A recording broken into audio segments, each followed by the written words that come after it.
Calling case 2024-1372 DC, Zachary Conley versus Athena Couch. Today is Monday, October 21st, 2024 at 9:19 a.m. Court will note the appearance of Mr. Kelly on behalf of the plaintiff. This matter is before the court on the plaintiff's motion to enforce parenting time order. Mr. Kelly. Your Honor, very quickly, very briefly, this court entered an order in June. My client had every other weekend parenting time and midweek parenting time. He was exercising that all the way up until the weekend of August 16th, which he received. Thereafter, defendant has not allowed overnight parenting time over the weekend, so he's missed 4 weekends up to date. He missed his parenting time on the 4th, 11th, and 18th. Midweek parenting time, he has had some midweek parenting time since then. However, there have been a number of occasions where she's either shown up late or simply has no-showed. And when she's shown up late, she's oddly enough picked him up right on time. We're requesting makeup parenting time for the 4 weekends, Your Honor, and for the midweek parenting times he's had. I think an appropriate remedy would be parenting time to start this weekend, which would be his upcoming weekend, and allow him to keep the children for the following week through the following Sunday for his makeup parenting time. This is the second time we've had to address this issue before the court. There's clearly a court order in place. We're required to file this motion to get this enforced, to get parenting time started. We're requesting attorney's fees in the amount of $500. And lastly, Your Honor, we suspect that defendant is going to indicate to the court, well, dad's got some sexual deviance. He's got all these other things going on. She actually called CPS on him. They did an investigation. During that investigation, there was no suspension of parenting time. There was no safety plan put in place. And they've closed their investigation since then. We suspect this more has to do with her wanting to continue the marriage or relationship with my client. She has made intimations to that effect. And she also showed up at his grandmother's house where he lives, barging her way in and assaulting his grandmother, who ultimately ended up getting a PPO against him or against her.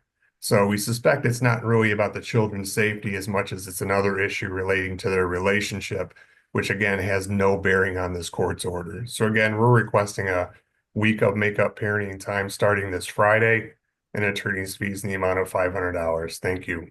Okay, thank you. Ms. Couch, what's your response? My response to that, I had consulted CPS because I had found videos of children in diapers with enemas being done to them. And that is part of a sexual fetish of Zachary Conley's. And they told me not to allow visitation if I felt that it was in the children's best interest. And I feel that that is the case.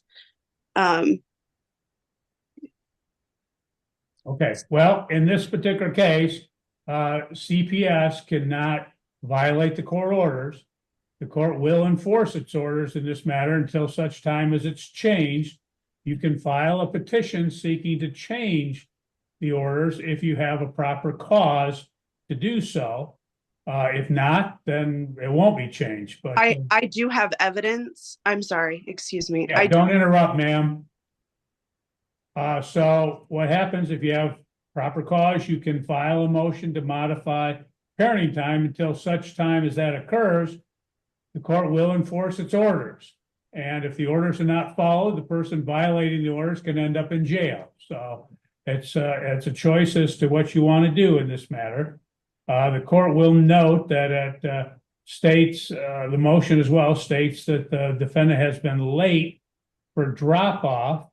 The court will order that if, in fact, the plaintiff is late for drop-off of the children, then the plaintiff is entitled to the time extended at the end of the parenting time. So if she's late for 1 hour dropping him off, then he's entitled to an additional hour of parenting time to make up for that. So that will be the order. The court does note, as Mr. Kelly stated, that CPS has been involved. They've closed the case without taking action.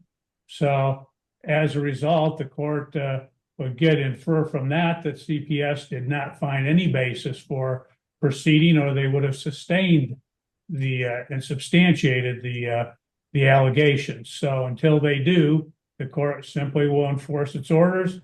The court will award to Mr. Kelly the attorney fees of $500 necessitated by this motion to enforce the parenting time will be paid within 45 days of today's date. Okay.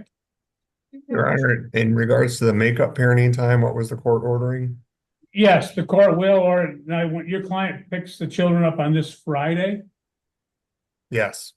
court will allow him to have the children for 1 week to make up for the missed parenting time. Anything else, Mr. Kelly? No, Your Honor. I'll get Anything else, Ms. Couch? No. Thank Okay, you. that will be the order. Mr. Kelly, you can submit under 7-day notice of entry. Your Honor, even though it's being submitted under 7-day, can we make it clear that it is to be followed and she should show up for this Friday? Yep. We'll put it and state that it's the orders to have immediate effect. Thank you, Your Honor. Thank you. Hey, may I say something? Okay, go ahead. I am trying to get somebody through legal aid. Nobody has been willing to help me. This attorney, Michael Kelly, even worked with a mediator that he had known. And the mediation didn't go any further because they thought that it wasn't. Okay, we're not addressing mediation now on this couch. We're addressing the orders that were in place. Because he's an attorney. I don't have anybody, and yet he has a sexual fetish that involves children. Okay. He was watching children. That's the order of the court. The order will again be in I will effect. be filing against the state of Michigan. Okay, that's the order of the court, ma'am. We're going to end the hearing now. Thank you, Your Honor. Okay.